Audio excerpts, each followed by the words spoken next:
Shouts out to everybody for joining us. Shouts out to us. Welcome to the first episode of Operating in Love. If you don't have a drink, you should probably go get one. Definitely. Um, my name is Brock, And I'm Amber. and we're gonna just give y'all a outline of like how we operate with each other, how we love each other, how we move around, how we coexist, even though it's very different dynamics, and not just the physical, as you can see. Well, let's start out with the pillars, the foundation of what makes us work, our specialties, our areas of genius. Um, Honestly, your area of genius is a lot. Like you're a very incredible woman. Thank you. So, I mean, if I go on about all your areas of genius, it'll take up the whole podcast time. Oh, okay. Okay. The charm. This is how he got Um, me, ladies and gentlemen. just to speak on a few, you're very logical. Um, you know how to compartmentalize your emotions, and most importantly, you have a high level of accountability. Yes, and we talk about that often, Yes. specifically because you say that women don't have a high level of accountability. It's unusual to find a high level of accountability in women, especially at the level of accountability that you have. Okay. So, like, I'm not saying that no women have accountability, but I mean, obviously, it would be more relationships working out if they had more women with a higher level of accountability. Right. And so, with that, I mean, that is really like the cornerstone of our relationship, on top of the fact that early on, we agreed that we specialize in different areas. So, you always say, look, you specialize in business and you specialize in. People. And so, therefore, when situations happen and I get out my lane trying to analyze something and I'm going to the left, you usually dead it because you're like, look, I don't tell you how to fucking do business. Go ahead. Basically, I just, what I do is I tell her, um, you handle the spreadsheets, Mhm. you do numbers, you run business. And like in that area, that's your expertise. Like you can prophesize a business for the next 5 years, where it's gonna fall, what's gonna happen, unless it's some catastrophic shit happen like corona or some shit like that. But otherwise, when you run numbers, you be spot on, and you basically like the same scale that go up and down, like when you looking at the stock market or some shit like that. But just like with any human being, you can't be perfection in everything, or you can't have a grasp of everything in life. You feel what I'm saying? So when it comes to people, that's why I'm your counterpart. When it comes to judging human beings or judging a person's character, that's where I come in at. Yeah. And then, oftentimes you disagree, but At which point I do fight. And then when you're right, what happens? that's when your accountability come in and you be like, B, you was right. And instead of you getting upset because I was right, instead of you getting upset because I hollered at you or said, "Oh, I told you so," you like, "Okay, babe, you did tell me so. So, what do I need to do now to solve the problem?" Yeah. And sometimes I could still be hooping and hollering like, "Rah!" And you like, "Okay, okay, what you want me to do?" I'm like, "Well, you need to go fucking do the. You ain't gonna get upset because I'm still cursing. You're not gonna get offensive or well defensive and be like, you hollering at me and like you like, wait, what you want me to do? Okay, it's done. Then when you come back, you like, all right, I went and did such and such, and I'm like, oh, you did that? and All right, it's over with then. You know what I mean? then Like and it's then we're good. yeah, we good. Yeah. We ain't got no problems. Yeah, and so that's really unusual for me too, because I'm a Cancer and I'm a woman. And so I'm in my younger years, I was so emotional. And I truly do think the fact that I'm very business oriented, that by using frameworks in business, I've been able to transfer a lot of that to just logic in relationships because it's give and take. And it's just how much do you want to win? How much do you want to lose, in essence? And sometimes a win is not a win. Definitely, cause like it depends on what you want out of life. And again, everybody don't want the same thing. Like some people want different things. Um, you adjust in life, you change in life, you grow in life, and you make different decisions based on the knowledge that you have, or based on what you've learned, or decisions you made previous in your life.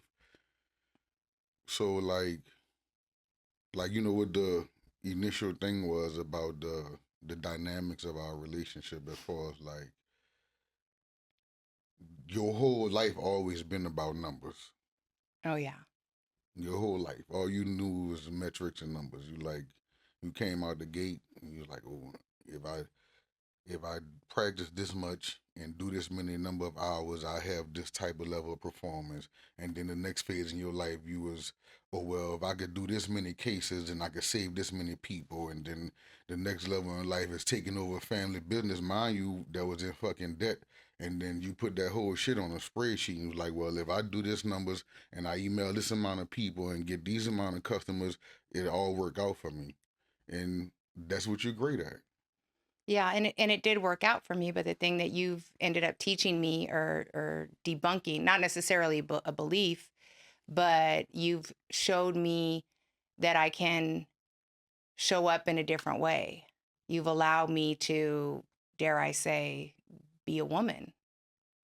And that's really big too, especially, and a lot of the reason I want to do this podcast is to definitely speak to women who feel like they're carrying the load, whether it's reality or perception, right?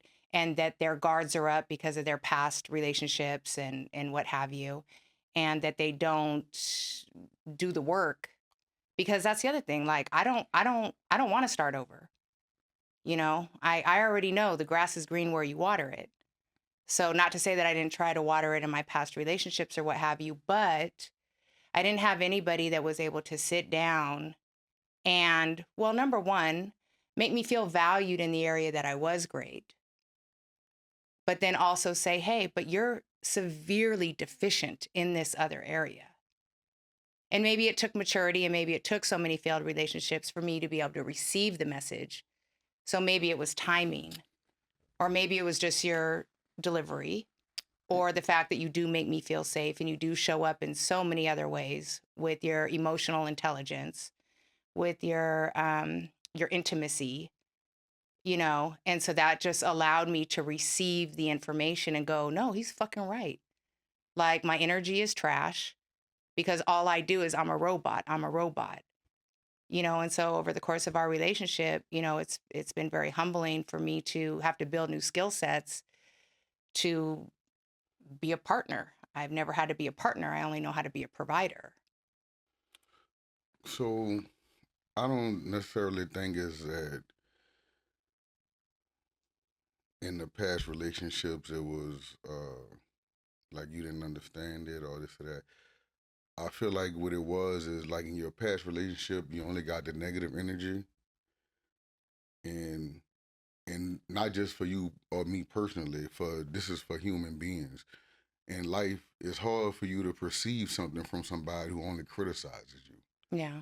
You only there to tear me down or talk to me negatively or tell me something that I did wrong, and you never there to tell me when I did a good job. You never there to tell me when I won. You never there to tell me like, oh, that shit was fire, or you came through like a fucking champ, or that was a fucking boss move. You feel me? So I came through and I told you all that. Yeah. Like it was a lot of times I told you like your level of confidence not high enough. Like you do too much shit and you fucking take too much shit from different people. So like I told you that first before I was like, oh, this is the area in life where you not bossing up at. You feel what I'm saying? Yo, I remember the first time you said something to me, because we was talking and I'm like, I'm about my money and this, that. And I'm like, and you like, you not about your money. You let too many motherfuckers play on you. Man, I had to go sit in a corner and I'm like, this motherfucker is right. I'm a fraud. I'm a fraud. That's when I changed my handle on Instagram. I am not the strategy specialist. I'm a fraud. I am not about my money. But like, it's those crazy conversations that we have. I don't know. So listen, to give y'all context about that particular conversation. Of course, we was doing what we doing now. We sitting there drinking, we talking, and that's the one of the great things about us. We could literally talk about anything. So she giving me one of her past stories and context, and then cause we drank and she a little tipsy, she went to going and like, yeah, I did that. Yeah, I built this shit. I mean, I'm like, we all right. So then she was like, yeah, cause if it ain't about my money, I ain't about shit. And I'm like, hold on. Cause like, mind you, I be here with you now. Like I be in your company all the time. So like, this person just did the such and such. You should have taxed them, and this person did this. You should have taxed them, and this person did that. You should have taxed them. So that's what made her go in the corner and was like, damn, he right. I should have taxed them motherfuckers. No, but And mind you, that's to your accountability. yeah. Because in that present moment, you could have been like, oh, he attacking me. He criticizing me. Or you could have took it personal because like some of those scenarios is your friends and family. You feel what I'm saying? So you could have been like, oh, but you didn't. You kept your emotions out of it. You thought about it logically. Mind you, one thing you always do, you think about the money. You ain't got to worry about that.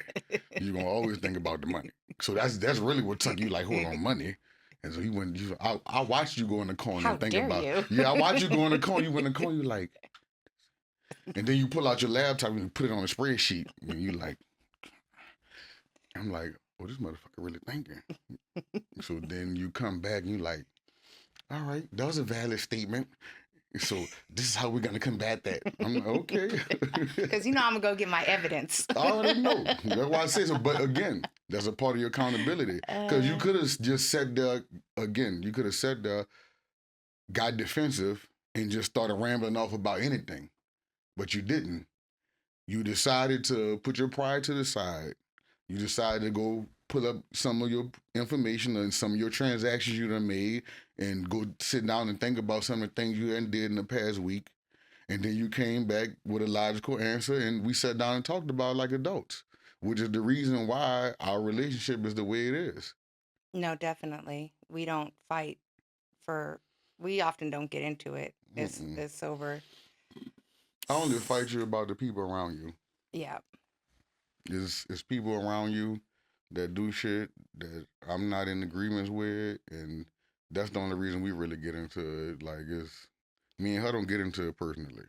So real quick, so since we've identified kind of how you handle me, let's talk about some of the things that early on in our relationship, like when you was like you liked how I spoke to you, Mm-hmm. and then also I want you to tell all of the women in the audience that withholding sex is not a winning strategy. It's not. So go ahead and elaborate on that. Mind you, withholding sex, even if you first meet a man, withholding sex is not saying that's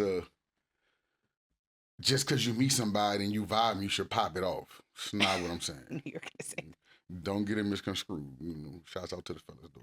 Go get that puss. But no. But stop. I'm playing. But listen. All jokes aside, what happened was when we met again.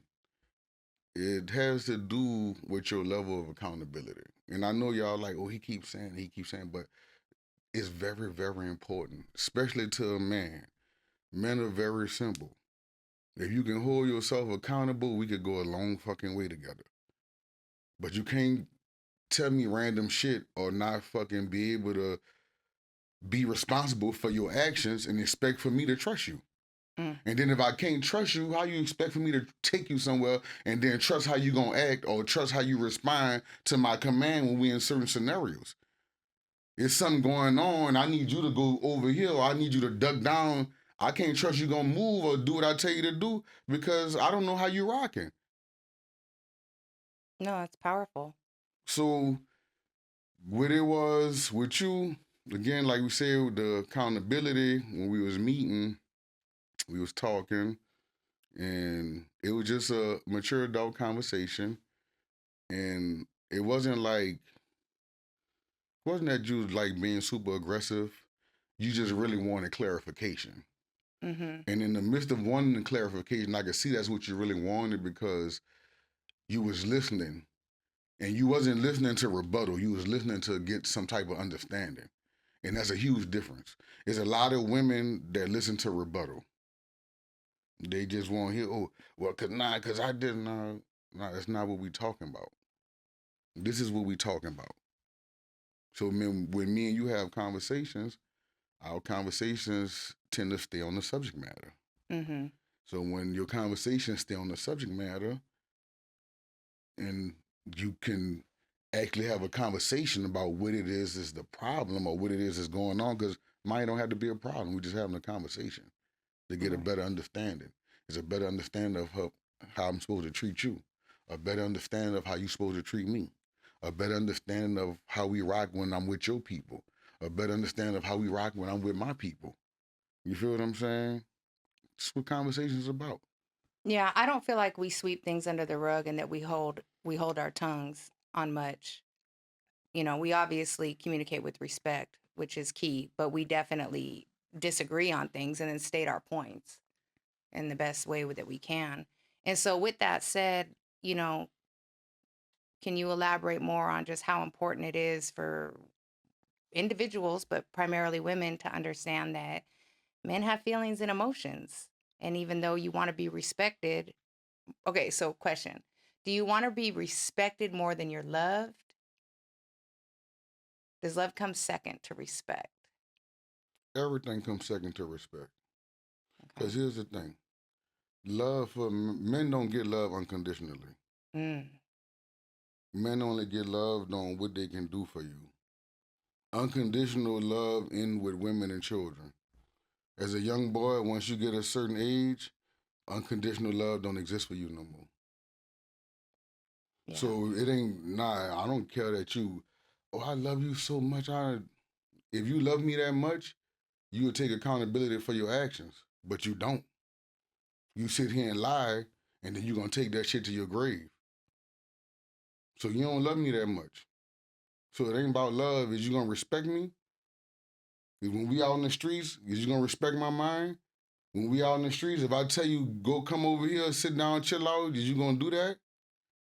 Is we in front of my people and you and my mama password and I be like, don't do that, is you gonna stop talking or you and my mama gonna keep fussing? Mm-hmm. I don't care what my mama said. I don't have no control over my mama. Mind you, don't get it misunderstood. I don't have no control over you. But it's a chain of command. That's my mama. You not my mama equal. That's my mama. I respect my mama. So why would I not ask you to respect my mama? I know my mama not gonna shut up. She gonna keep talking. I'm asking you to chill out. I'm asking you to stop being combative with my mom. I ask you to respect my mind. Yeah. If you can't do that, then what we here for? Mind you, if you can't do that, you don't even fucking love me.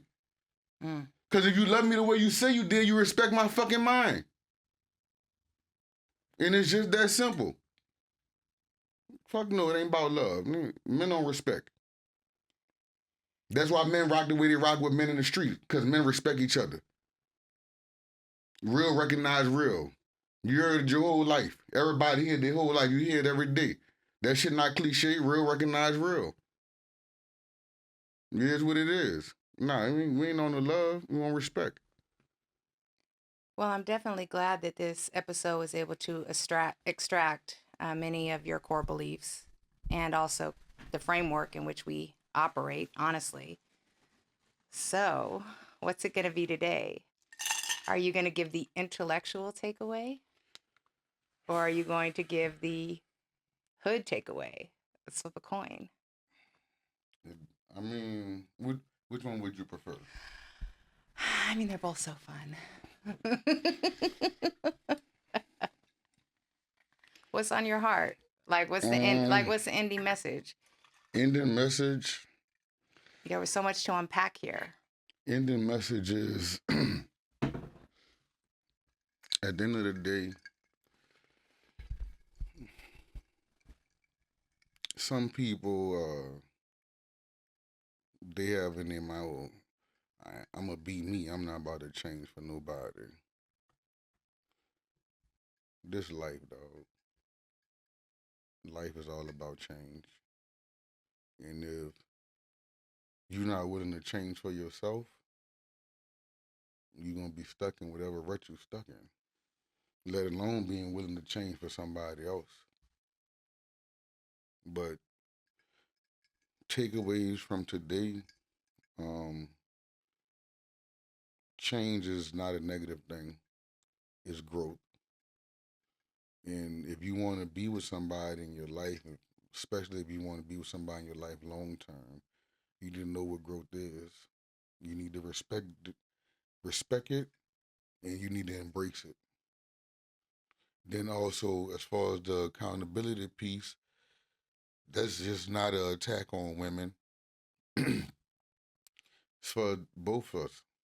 You feel me? And like like we discussed, and mind you not discussed. You done seen me with my partners. Like I be on my partner's ass. I hold my partners accountable. I be saying, you feel me? And then overall, when you know better, you do better. And at the end of the day, we all growing. Time is of the essence. You learn today, and then you do better tomorrow. And that's all I could give you. Well, cheers to episode 1. Shouts out to y'all for tuning in.